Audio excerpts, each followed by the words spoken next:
Well,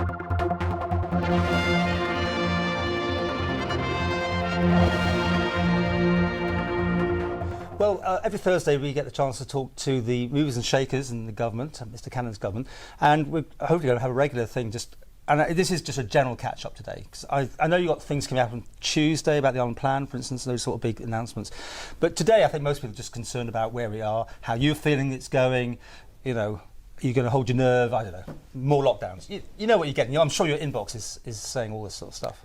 Yeah, there's a lot going on. I mean, you know, COVID's clearly dominating the headlines, but we are doing a lot of work at the moment in terms of finalising the island plan. We need to get that to Tynwald for a week on Tuesday, but also need to get that out on a supplementary order paper so that people have time to digest it and that we can have a productive debate, I hope, in Tynwald. Okay, so this island plan, this is now a plan, because the last one was just really sort of... Well, we got it out very quickly, you have to remember, and we worked hard to get the basis of that together in terms of the sort of key priorities that we wanted to bring forward. We have undergone a consultation period, both with Tynwald, but also more importantly with members of the public. Before Christmas we had Port Erin and Douglas. We met various members of the public in Ramsey last night, and we're going to do the same tonight. Many people we'll hopefully finalise the plan over the weekend, approve it with council, and then get it published as quickly as we can. Many people turning up for these events. Well, we've had a reasonable amount. There's always perhaps not as many as you would like, but we've had a very good series of conversations. We have been busy during the events, and I think they've been productive. We've certainly had some good feedback from those people who came along. So, and with COVID, is this going to interrupt your plans for the islands? I think I guess when I came in, I hoped that COVID was not going to be the dominating factor. That's not proved to be the case. I think we've had to react to the latest variant in terms of Omicron. Clearly things are difficult in terms of the case numbers, but on the positive side, despite the high case numbers, we have very few people in hospital. We have no one, as it stands today as we do this interview, in ICU with COVID problems. And I think as we move further forward, I hope things will start to ease in the next couple of weeks from the high level of numbers that we are seeing. And we need to find and progress and manage our way out of the COVID situation, which I very much hope is going to be the case if the disease and virus continues to adopt milder forms. But the UK's got sort of, if it hits certain limits, they move on to Plan C or whatever, those sort of things. Have you got that sort of reserve ready if necessary? Always been clear. We adopted and changed our plans in just before Christmas because we were pretty sure we were going to get significant numbers. We could see that this strain, Omicron strain, was highly virulent, was going to move very quickly through the population. We adopted our management to suit that. I think it's the right thing to do. Is also helping that we've got a significant uptake in the booster program. We hope by the 17th of January every person who wants to be boosted will now be boosted by that date. That is giving significant protection, and the strain is milder in terms of the way that it is affecting people. How much time does it take up in Council of Ministers now? Is it pretty well not the major issue because of what you just said there, and you can get back to doing the bigger things? And that, I mean that in the best way, like the Island Plan. If we have to make policy decisions around it, then there's a robust discussion. We meet, we're getting updates regularly through. It certainly takes a core part of the council meeting on a weekly basis, because I don't think you'll be complacent about the scenario. This week we've met twice about the situation, just to understand how the impact is being felt across the community, and clearly obviously with schools going back. But we're staying on top of the situation. And it keeps coming up that the TT, and I know, again, dealing the overview, people from foreign countries at the minute won't probably be too keen to go through the whole process of testing, like it is as it is at the minute, but obviously by June things could be completely different. But are you holding your own, the TT will be a normal TT?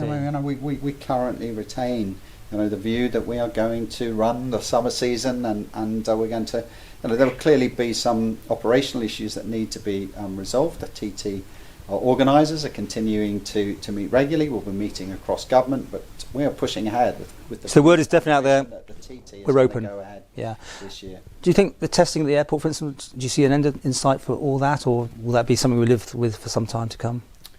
Well, the PCR testing in the UK, as you may have picked up, has stopped in terms of the international arrivals, now to lateral flow tests. So we're considering that to move, that international border move as we speak, and we will consider our response in the next week or so as to whether we need to change. But look, I mean, I think as I said, if the cases or the impact of the virus continues to get milder in terms of how it's affecting people, if the public health threat continues to reduce, then we need to adapt alongside that. And of course, there's significant impacts that we felt across the community, both social impacts and economic impacts, and we do need to go through a phase of economic recovery, and also we need to understand where else those impacts really mean that government will need to take further action to help people recover in whatever format that is, whether that's educationally or from a mental health perspective. But we've got to deal with that, and of course it's important that we do now move ahead and tackle the sort of core issues of the day, the housing, for example, ensuring that we've got a health service that's fit for the future, reviewing education funding, and the rest of the detail that we're going to find in the island plan, because I think there's a lot going on now, not least economically, which we're seeing from significant energy cost increases, although those prices have come down in the last day or so. It's still the 27% increase in gas prices. Do you want to talk about that? I mean, well, we've got an impact potentially on electricity prices that we're just trying to understand now.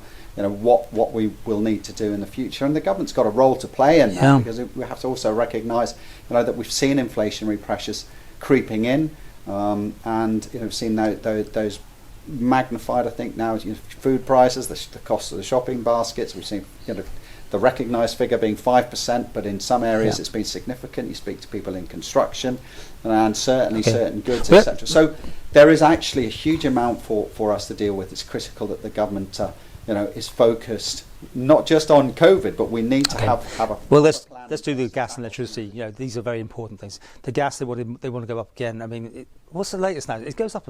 It's been going up massively, but there has been some downward pressure. But this will have impact, as you say, on electricity. You fix that from time to time, don't you? You make the levels. There's clearly that's going to be a massive jump coming there.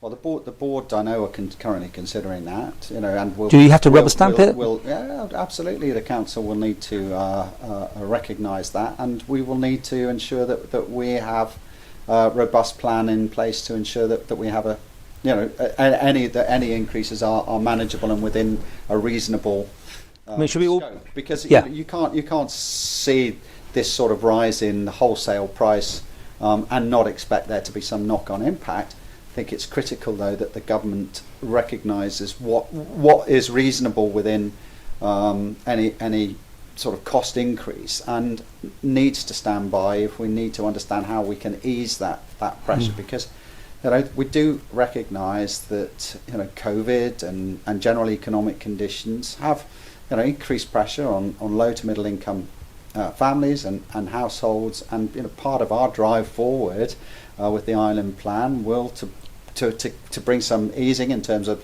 that those pressures, ensuring that, of course, then we're reflecting that in accessibility to housing.